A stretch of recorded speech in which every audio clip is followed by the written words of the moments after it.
Assalamu alaikum, everybody. Welcome to our lecture series. Today we have a really good friend and a champion, really, for human rights. And she's here in Los Angeles.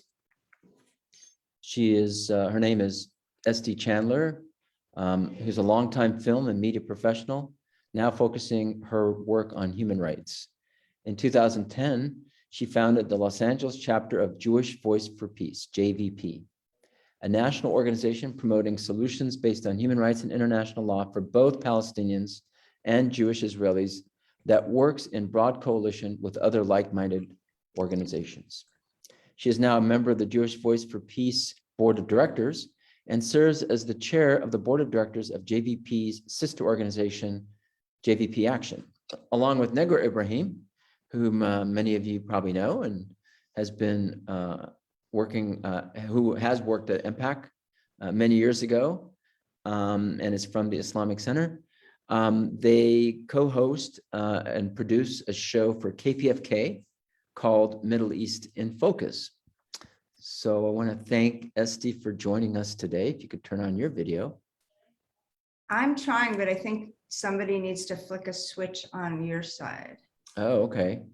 All right, Anne, if you can help us do that. Oh, I think she got it. Okay, there you are. Hi, Estee. It's great to see you. Good to see you. Nice flowers in the back. What does that say on the wall back there? It says gather. Gather. It's my dining room. That's nice. Well, today is Jum'ah, which is the day of gathering. So I set us up in the right room. You do. Well, go ahead, Estee. We want to hear from you, and then we'll engage in conversation. And I encourage everybody to ask questions. We'd be happy to have conversation after Estee makes her presentation. Fantastic. So I thought I would start by telling a bit about my personal story. I came to my work on Palestine and Israel in a bit of an unusual way.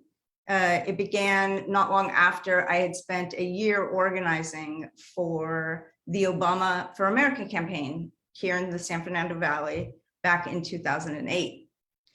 So during that campaign, I realized that in spite of all the time that I had spent in Israel with my large family and my father's many friends, my father's Israeli, I really didn't know enough about what was going on in Israel, like the so-called, facts on the ground, why they always seem to be at war, or even the history that might help me understand those things, which I also really felt I needed to know at that time in order to understand the many virulently racist emails that I was seeing coming from people in the Jewish community, sometimes from Jewish organizations, from Jews in Israel about my candidate. When I approached people on the campaign, they really didn't want to talk about it, which of course I understand now, but I really didn't at the time. Nonetheless, I, did what we were asked to do, put our heads down, let's win this campaign. But I put a pin in it and promised myself that I would come back to it later because I thought I somehow knew it was very important. And so following Obama's victory, and of course, then the horrific assault on Gaza, cast lead, that immediately followed his victory, but before his inauguration in 2009, to say that, when I began educating myself and learned the history and read, the contemporary reporting and watched some documentaries covering the quote unquote conflict, learned about the facts on the ground, and also about the founding of Israel, which, in my mind, included the roles that my own family members would have played in it. And it was personally devastating. And that's literally an understatement. Very, very difficult to learn sort of alone in a silo. And before my tears stopped flowing, I also realized that I wasn't going to be able to close the last book I read and just go back to focusing on healthcare reform, which was my top issue in 2009. It was clear to me, both in my heart and my mind, that as a Jewish person, I absolutely couldn't be silent as the occupation, the ethnic cleansing, the human rights violations, and the erasure of historic Palestine continued.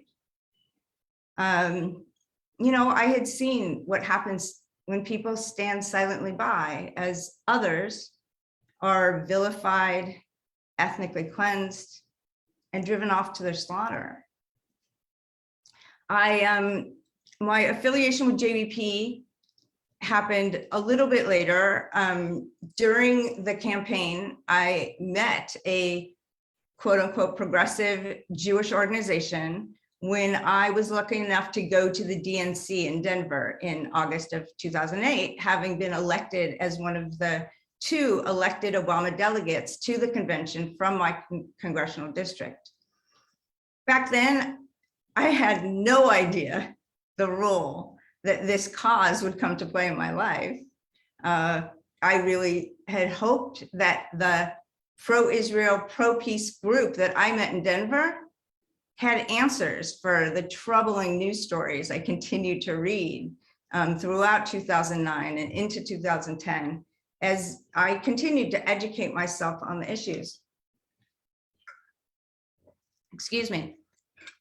And then one day I remember getting an email from the progressive Jewish group, but it was justifying their support for the UC Berkeley student body president's unilateral veto of the student Senate vote to divest from 2 American weapons manufacturers who were supplying heavy weaponry to the Israeli Defense Forces, and they were denouncing boycott and divestment.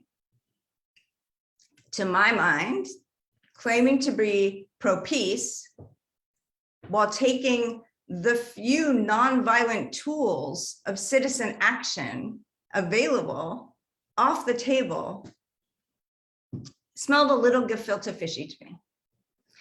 But there was this other organization that was consistently mentioned in the stories about the brouhaha that had befallen on Berkeley over the divestment vote. So with my summer romance with the pro-peace Jewish group over, I decided to really fully investigate this second Jewish organization I was reading about, who very interestingly to me was on the side of the students who had voted to divest. That organization, of course, was JVP. And after I read everything on their website, and literally within a couple weeks of my joining and sending them a note about, you know, why I joined and how they really needed a chapter in Los Angeles, you know, take my tip. They scheduled a meeting with me, and, you know, soon we were discussing the idea of me launching a chapter here. And that happened that fall, in the fall of 2010. So both JVP and JVP Action, for those who aren't aware of us, are multiracial, intergenerational, or both organizations are part of our movement that is multiracial and intergenerational. We are Jews and allies. We work towards justice and equality for Palestinians and Israelis equally, full stop.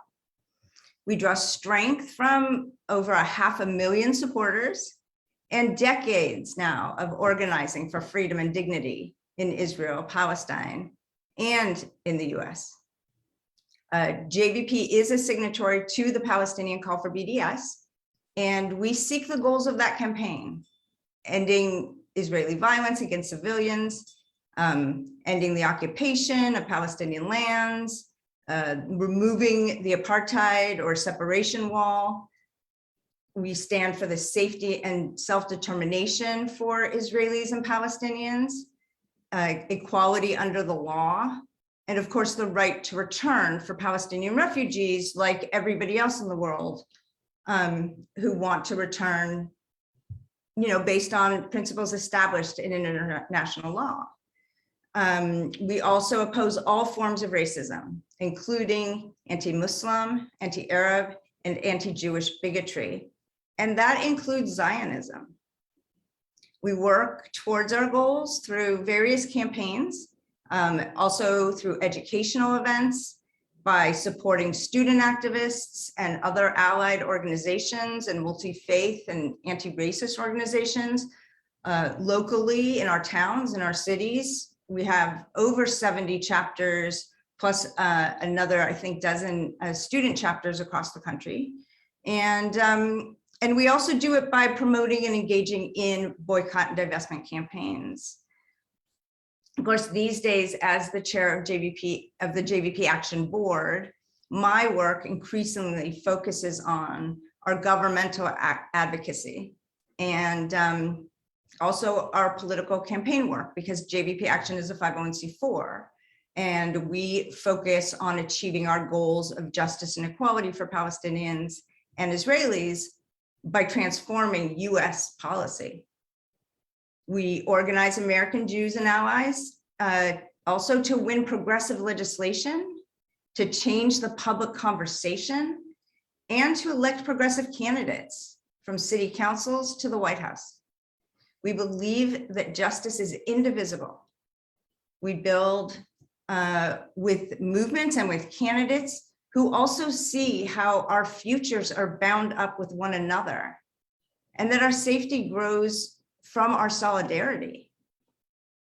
We fight with those who are fighting, we fight alongside people, I should say, who are fighting for a better, fairer, more sustainable world where justice, equality, and dignity are accorded to all people without exception.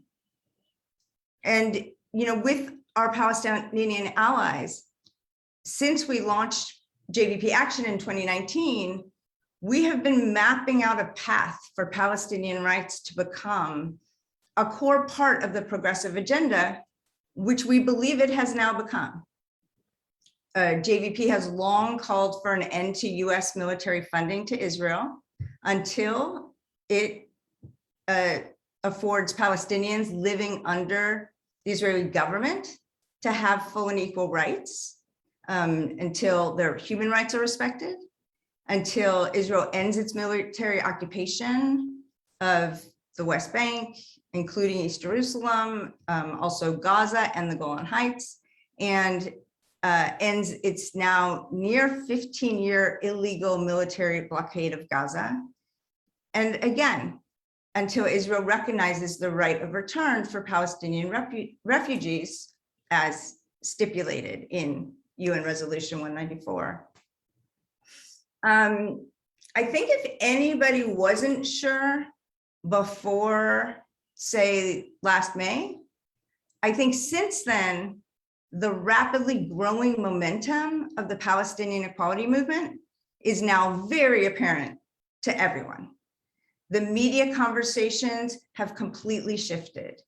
Conversations about apartheid, about violent attacks by Jewish Israelis on nonviolent protesters, and from violence on citizen protesters by the Israeli police and military. Conversations about the disproportionate force used in Gaza. Completely new topics for the mainstream media to be discussing were front and center. And I think so it's fair to say that Palestine is now firmly positioned on the progressive agenda. In fact, I don't know if other people noticed, but this week I saw that DSA's Palestine, DSA Palestine, I think they call it, a committee within DSA, is kicking off a BDS summer school series that starts on August 21st. It's not just the mainstream media. There was a survey of Jewish American voters taken after Israel's recent assault on Gaza.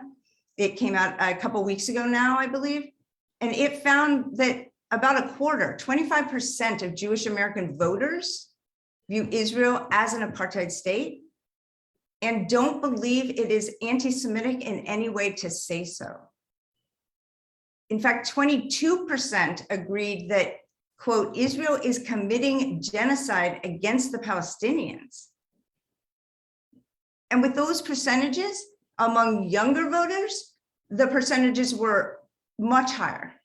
So, as mainstream pro-Israel organizations continue to struggle to make the case that Israel is central to Jewish identity and that criticism of it often veers into anti-Semitism, the polling results suggest that many American Jews agree with organizations like JVP and JVP Action, including a growing number of Democratic members of Congress who prove that they are willing to apply their own values universally.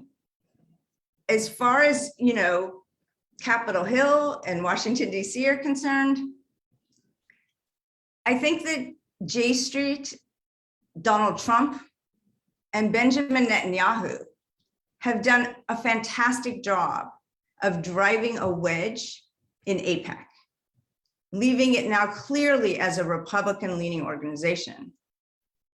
I think that the movement has also driven a wedge in the Democratic Party, where more and more representatives are willing to publicly hold Israel accountable for human rights abuses, for targeting civilian infrastructure, for abusing Palestinian children and trying them in military court and incarcerating them. Just some examples of why we believe that from, this past spring and summer. In March, 12 members of Congress sent a letter to Secretary of State Tony Blinken demanding that the administration take immediate action on Palestinian human rights.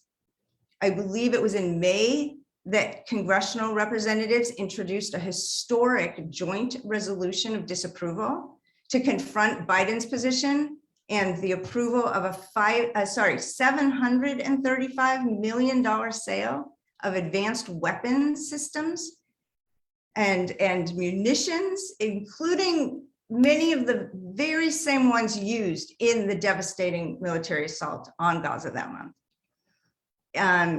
In May and June, 9 new co-sponsors signed on to Betty McCollum's HR 2590, the Palestinian Children and Families Act, which JVP Action is very proud to endorse. And those signatures coincided with our lobby days, which dragged out into lobby weeks back in the spring and summer, early summer. And now JVP Action is calling on senators to oppose S 2119, the Combating BDS Act of 2021. It's a blatantly unconstitutional bill encouraging states to pass laws punishing individuals and businesses for exercising their First Amendment protected right to advocate for Palestinian human rights and justice. Sadly, I think 35 states now have already passed anti-BDS legislation.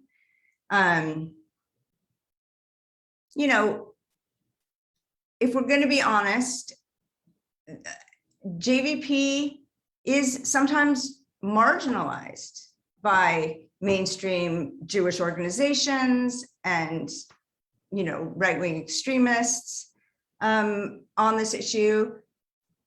But when you think about it, we're marginalized for the same reason that Palestinians are, because we hold positions that are tough to challenge on their merits. So marginalization and smear campaigns, both public and privately, are employed, along with distractions. Look over there. Aren't they worse? All sorts of things to divert from the topic of Israel's treatment of Palestinians. And of course, the more wins we achieve, the harsher and more racist the attacks have become and will continue to become. But that's also very much in line with the history of establishment politics, where the most progressive ideas have always been marginalized. Think about the Black Panthers who were out there serving their community, and Malcolm X, who was unapologetic about his positions. You know, anti-Zionists, including Jewish anti-Zionists, have been around as long as the Jewish Zionist political movement has been.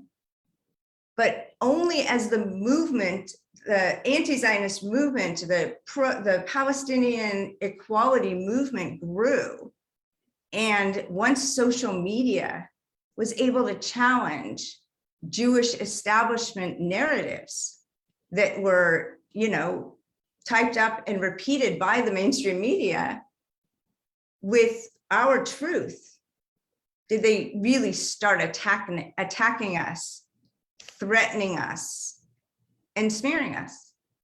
We remain proudly pro-BDS, proudly fighting for Palestinian equality, including the right to return, and proudly in solidarity with Palestinians who are actually the people being harmed and abused.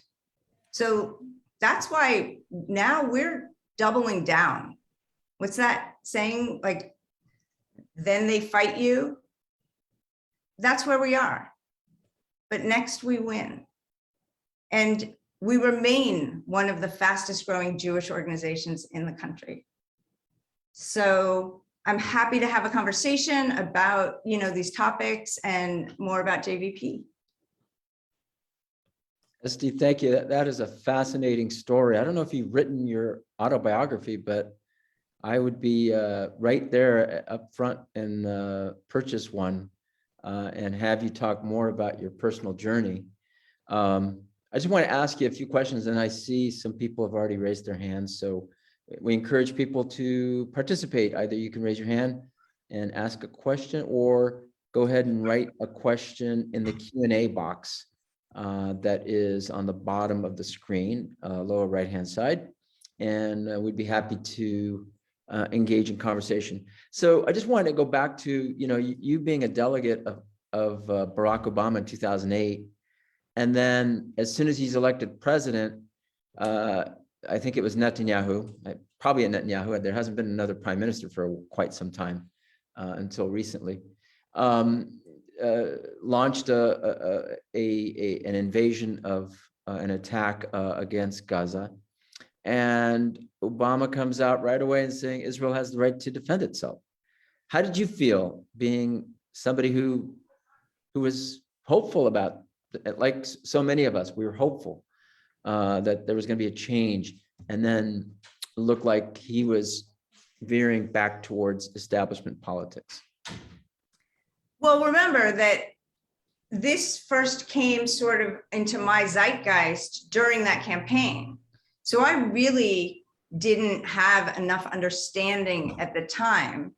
I mean, to be honest, I had been working, you know, volunteering on that campaign full time for over a year at that point, and I was tired. So I was, you know, unplugging a bit. I had, you know, was, you know, setting up some Google search words. I was being, you know, so I was being pushed articles and, you know, films and things that I was looking at. So I wasn't at that point where I am now.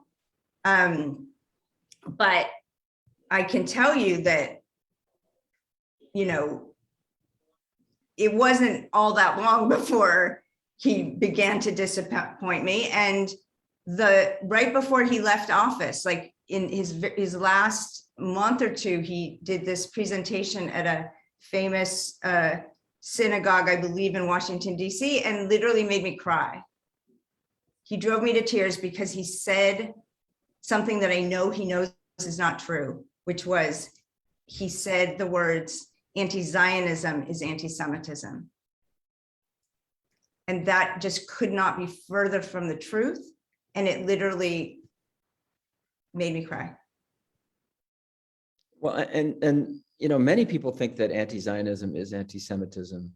And so how do you explain that to people? How do you explain that, you being a Jewish anti-Zionist is something that is a part of your identity, part of millions of people, I gather, but it doesn't seem like that group is represented. It's not recognized. And do you feel that recognition has improved lately, or do you feel that it's still an uphill battle? I do think it's improved. And I can tell you that, JVP took on the mission of setting the record straight. We came out, I want to say it's actually over 2 years ago now, maybe close to 3, because it happened just as I was joining the board of directors.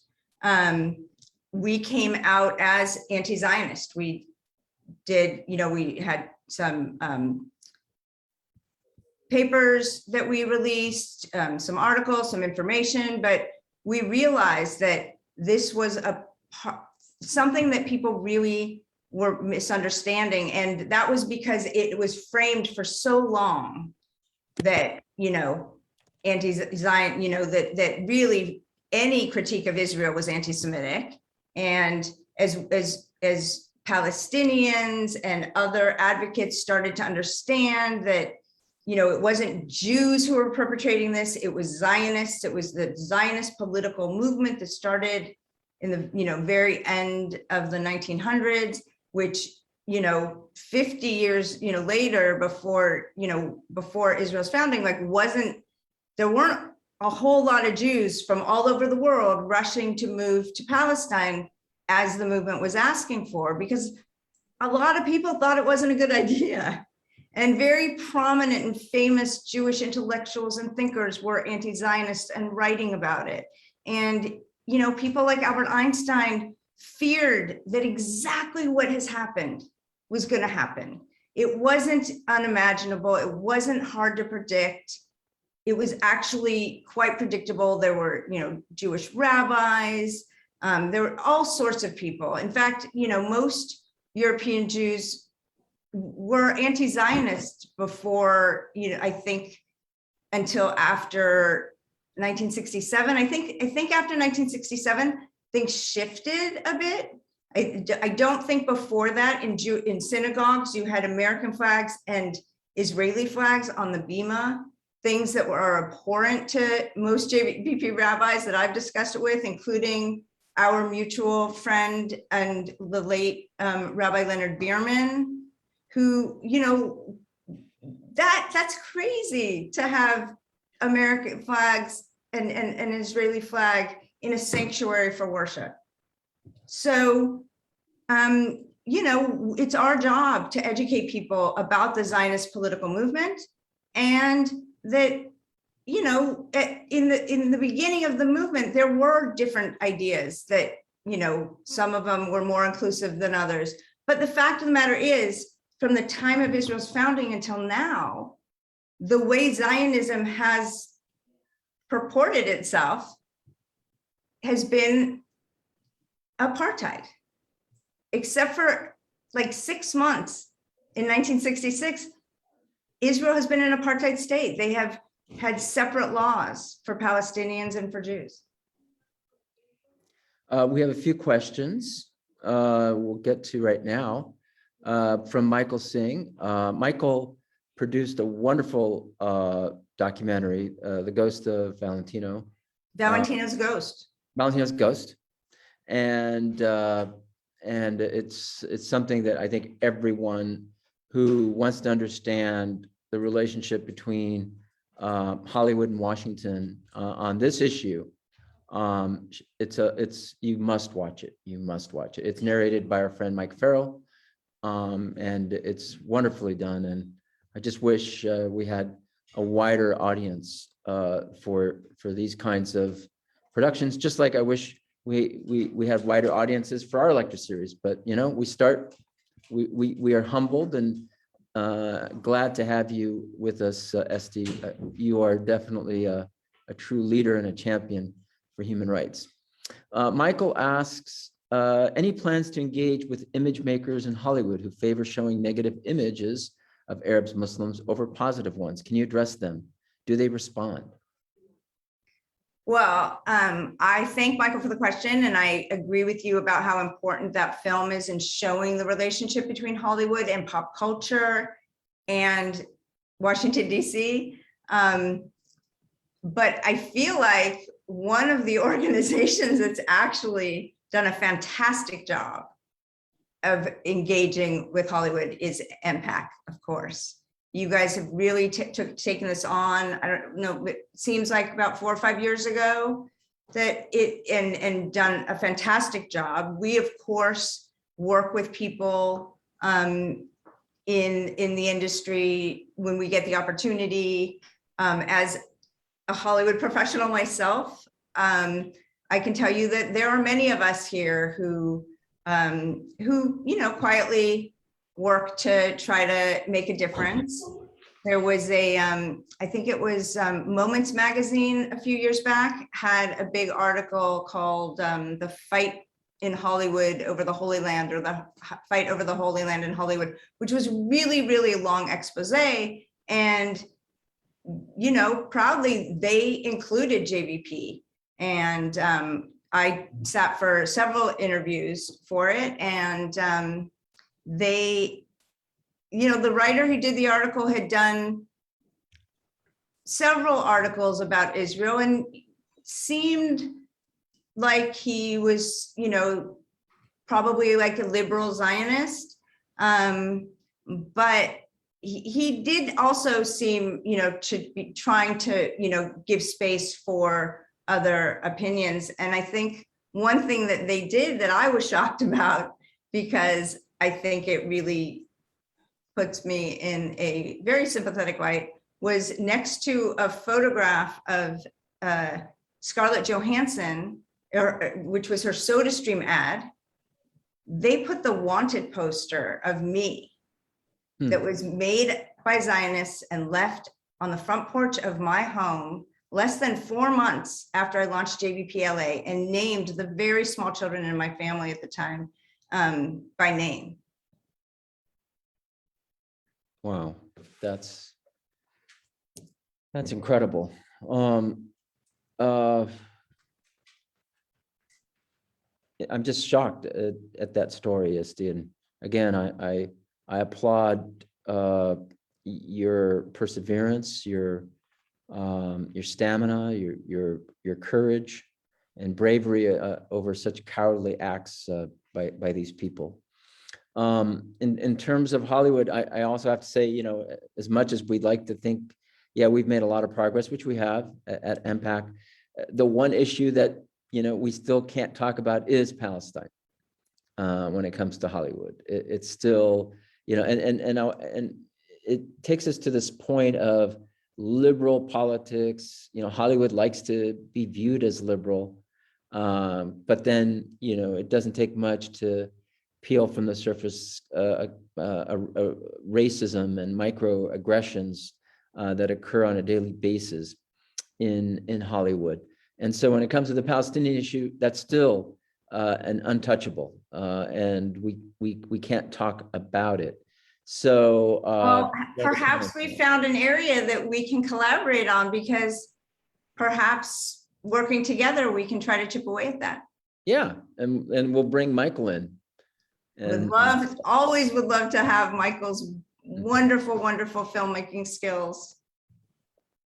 Wonderful. Now we get a question from Hidab Tarifi.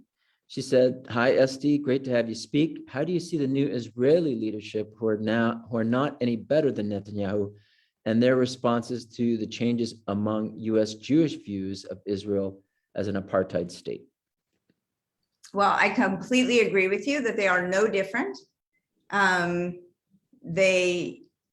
don't even think we used to worry that if somebody else got elected, that then people would think, oh, they'll be better. I don't really think that that's happening with, this group. I think that people understand that this group isn't going to change that Israel's modus operandi.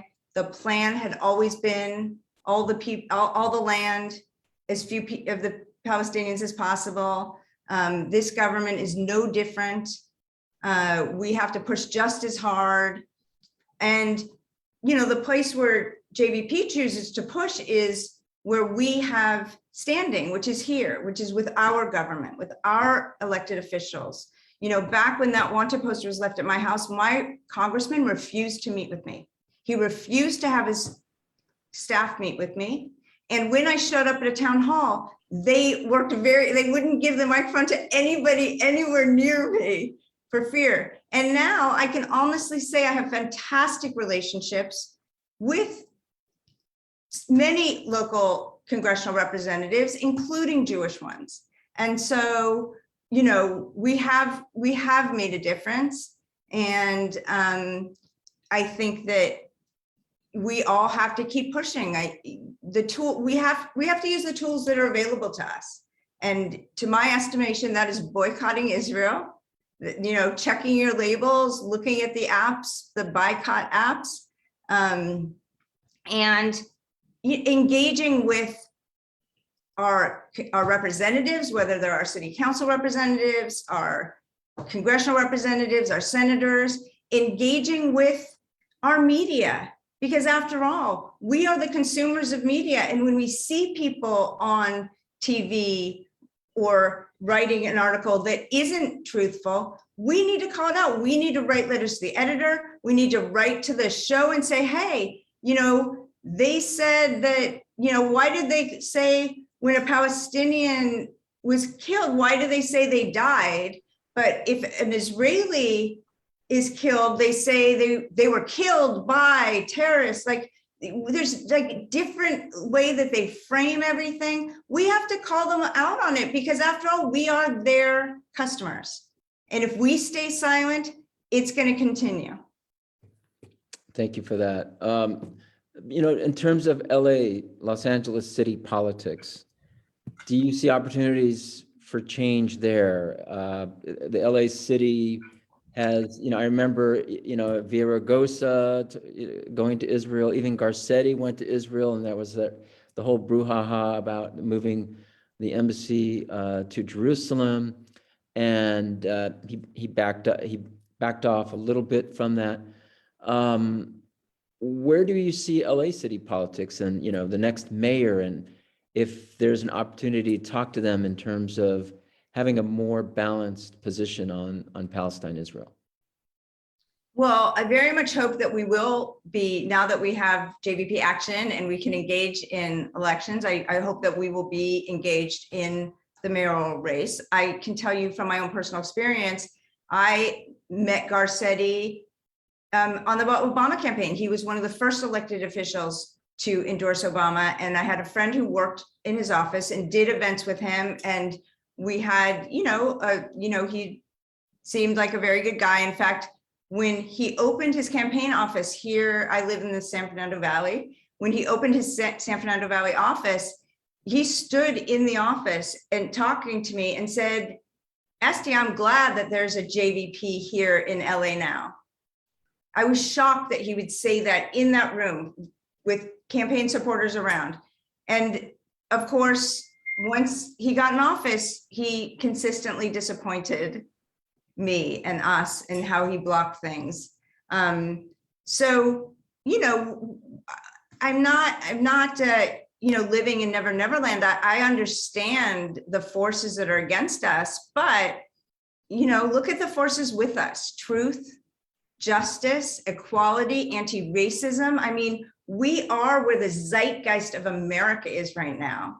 And, you know, because Zionism is principled upon creating a state of Jews, by Jews, for Jews, and we've seen the way they treat the non-Jews, that is a racist endeavor. And it's our job to educate people about it. And it's our job to create alternative Jewish spaces for, you know, the many JVPers who don't feel welcomed in their synagogues and haven't for years. We have a whole Havurah network now and actual congregations popping up across the country that are explicitly non-Zionist.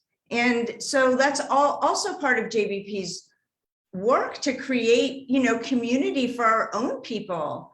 And I think that the more we're out there, the more other Jews and allies see us, learn about us, decide that they like the way we work, that they like the way, we are respectable but forceful, and we don't back down from our positions because we have no reason to. We're telling the truth. I think that the movement is going to continue to grow here in LA, and it's up to us to create those opportunities in city politics, LA City Council, in other towns around our giant, metropolis that we call Los Angeles. Thank you. And Lori Margaret writes that there's a film benefit for Palestine at the Gardena Cinema, August 26th through the 29th. Thank you, Lori. And there's an Eventbrite link to it. I unfortunately, I can't share it on the screen, but Anne Marie, if you can link to that, connect to the link and share it on the screen at any point, that would be great. Thank you, Anne Marie. Have you heard of Delaware Syed? I have not. He is a Biden appointee and a Muslim from the Bay Area, a tech guy. And he got appointed to, I believe, the Small Business Administration, and it required Senate confirmation. And the typical Republican senators that you were referring to came out against his appointment, saying that it would be bad for Israel if he were confirmed. That's happened. I'm sure you've seen it happen hundreds of times. Oh, this is the event. The Gardena Cinema is the only old-fashioned single standalone independent movie theater.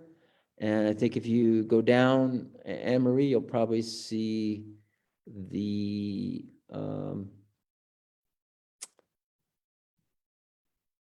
Saturday, August 28th, Omar. Okay, well, it's probably a special event then. Yeah, it's a film festival, one of my favorite things. Yeah, at the film festival. And I see they have Paradise Now playing. So thank you, Anne Marie. So now that you mentioned it, I do think I remember reading about this, the horrible treatment of that nominee. Yeah.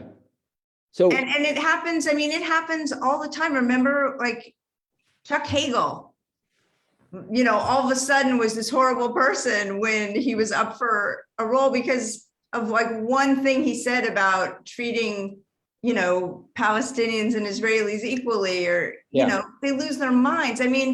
Look at right now, like, as my friend Richard Silverstein has coined it, the ice cream war of the Jews that's going on, where people who are anti-BDS are actually, the Israeli government is calling on local state politicians to sue entities that are, boycotting. And like, can you imagine any other foreign government asking US government entities to launch lawsuits? Like, what is more creepy and blacklisty than that?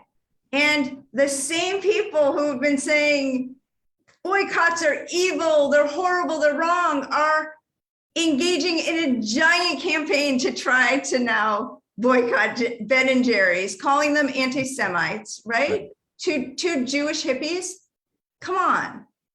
It's crazy, the things that are going on. And I think it actually just makes our point that of course people have the right to boycott, and they have a right to boycott Ben and Jerry's too, but they sure have changed their tune about boycott. So, in terms of, let's put JVP in one side and then AIPAC on the other. Where do you see representation in the grassroots? And then obviously AIPAC has more access to the higher levels of government for whatever reason. Let's say that that's what the government wants. And so they'll give AIPAC more space and more room. How do you see that changing as well? So let's start with the grassroots and then move our way up to government access and positioning. Right. Well, I think that we have empirical evidence about the grassroots. If you look at our following on social media, on any of the platforms, we dwarf AIPAC. So, the grassroots are with us. I think that we have to remember, like I said, I think J Street's done a great job of splitting AIPAC to where, because, Jeremy Ben-Ami is experienced Washington insider who realized that AIPAC didn't represent most American Jews. And so, J Street cleaved them off. But we also have to remember that it's not just AIPAC. When people think of the Israel lobby, they think of AIPAC, which is a piece of it, but we have to be realistic in that they're not the only piece of it. The weapons manufacturers, that $3.8 billion, and it's even more than that because that sets aside additional money that's given for the Iron Dome and other projects. That money is actually given via gift certificates with American weapons manufacturers. So it's Raytheon, it's not Elbit's an Israeli one, but those companies are the ones who are making the money. So their lobbyists want war to continue. They want war in the Middle East to continue. So, and the other really, really powerful lobby that people really are not talking about enough are Christian Zionists. Christian Zionism predates Jewish Zionism by centuries, by hundreds and hundreds of years. Christian Zionism and their lobby and their influence. When Trump was changing the embassy, he wasn't, he might have been doing it as a thank you to Sheldon Adelson, but he was also doing it to get the votes of Christian Zionists. Jews are, less than 2% of the United States. Christian Zionists, a much bigger voting bloc. So, that's all part of that AIPAC pool. Yeah, and I think there was a story where the Israeli ambassador told pro-Israel groups, don't bother with American Jews, just focus on the evangelicals. That's the new government that I was asked about. That's where they are. They literally, the Israeli Ministry of Strategic Affairs, which is, the ones who were given the mission, you've got to destroy the BDS movement. And now the leader of that is not only the ambassador to the US, but he's also Israel's ambassador to the UN. And that's their assessment, that just seeing where the numbers have gone and what the high percentages of American Jews and Americans who see things for what they are, they've said, stop wasting your time on American Jews. We've lost them. Go after the Christian Zionists. Yeah. And then in terms of, we've heard some voices out of Congress calling for a check before selling weapons to the state of Israel, using the Leahy Act that basically says you have to verify that weapons are not used on civilian populations before selling it to any country, which I'm sure none of that ever happens when it comes to any Middle Eastern country for that matter. And then Chris Murphy, a senator on the East Coast, I forgot where exactly from. Connecticut, I believe. Connecticut. Yeah, I think you're right. Connecticut. He was speaking this week and he's saying, maybe it's time to stop thinking that selling weapons to these countries is the only thing to do with the Middle East, that we should pull back on selling weapons and think about other ways to help them. And he used the example of Lebanon. He says, is selling weapons to Lebanon going to solve the problems in Lebanon? Of course not. So it's just maddening that continues to happen And so you're right that, a lot of it is from the military industrial complex, selling arms to countries that don't use it for real security.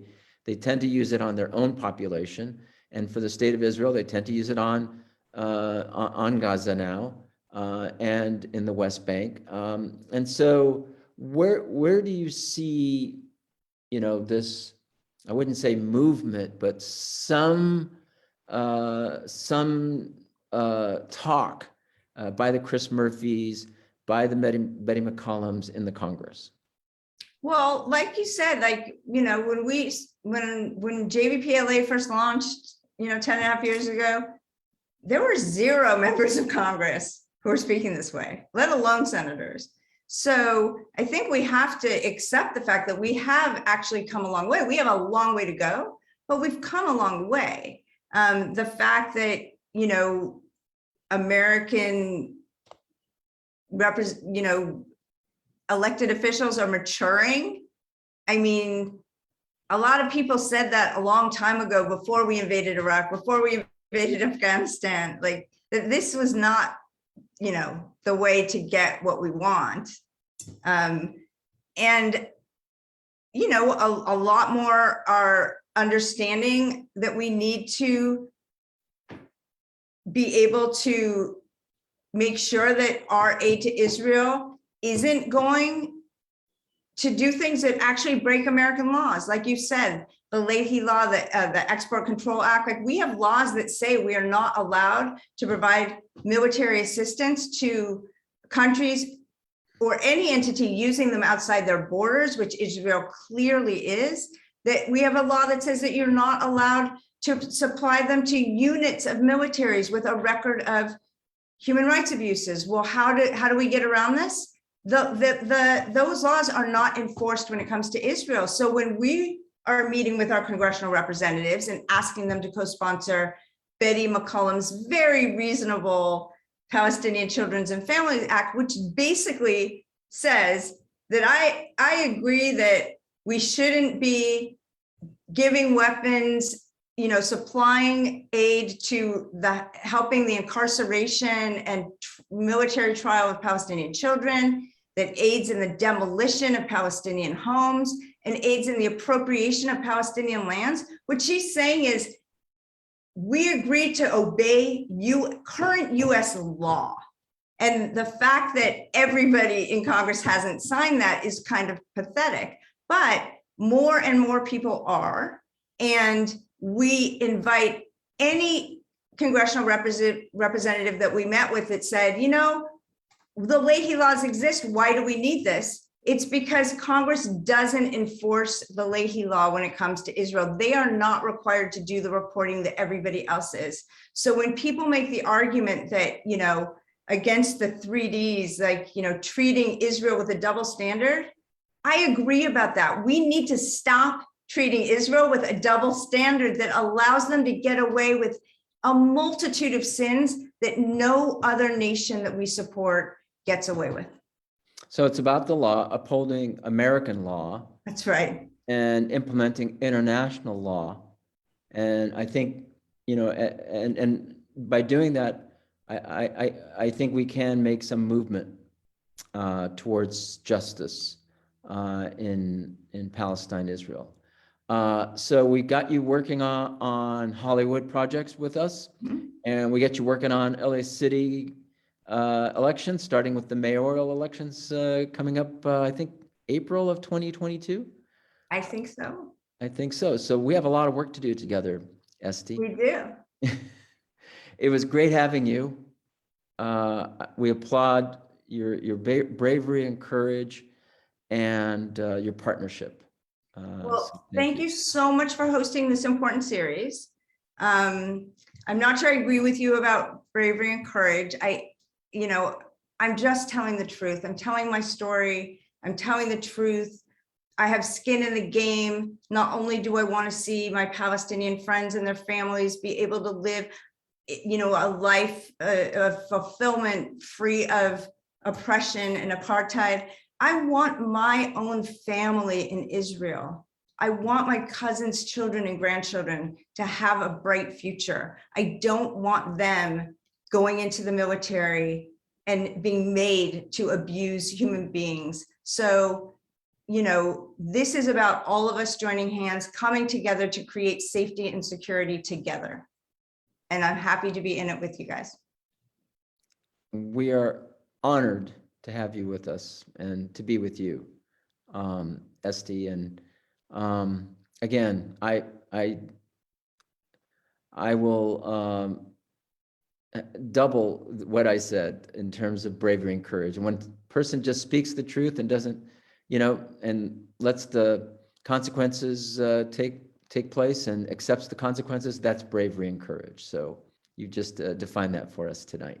Well, thank you. I just want to say that, you know, for whatever hardships or you know, friends that I've lost, and I have lost some friends, they're so minuscule compared to the allies and friends and longtime relationships that I never would have imagined, you know, how much being part of such a beautiful movement based on truth and love and mutual support has brought to my life. It is just, it's an honor to be able to do this work. And I'm very, very grateful for the opportunity to be able to do it with a wonderful, you know, the first Jewish organization I've ever been part of is JVP. And I feel immensely gratitude that they're there and that, you know, together we're building a place to make, you know, a bright future for everybody. Well, you have arrived. I mean, I think JVP has arrived. As you said, it's being noticed now. People are fighting it, pushing it back. And I think that's when you deserve, again, a lot of credit for establishing JVP as a not just a credible voice, but a significant one in the American Jewish community and more importantly, in the peace and justice community. So thank you for that, Estee. Thank you, Salam. Thank you to MPAC for all the great work that you guys are doing too. And, you know, let's get busy. Yeah, and we want to thank the Islamic Center of Southern California for hosting us and producing tonight's program that you can find on YouTube. If you go to the Islamic Center of Southern California channel, or I believe also the MPAC National channel, you will find this recording and all previous recordings of our Palestine lectures series.